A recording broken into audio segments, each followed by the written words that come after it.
Hello. From the description of the video, you can download the firmware files of the Vivo smartphone phone. Firmware is the main file of smartphone operating system, also known as flash files or stock ROM. The files we are providing you are official file. You can upgrade or downgrade the software of your phone with the help of these files.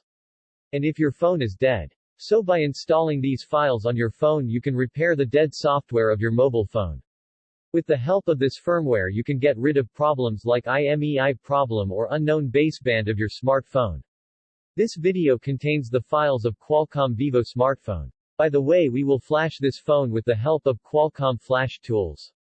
Before flashing, make sure that the files you are installing on your phone are these files compatible with your phone model. If the files don't match your phone model, your phone might be dead. All your data will be deleted after flashing. We will not take responsibility for any kind of fault during flashing. This is an official stock firmware provided by the company that introduced the Vivo smartphone. And these files will be told in the title of the video. They are the files of the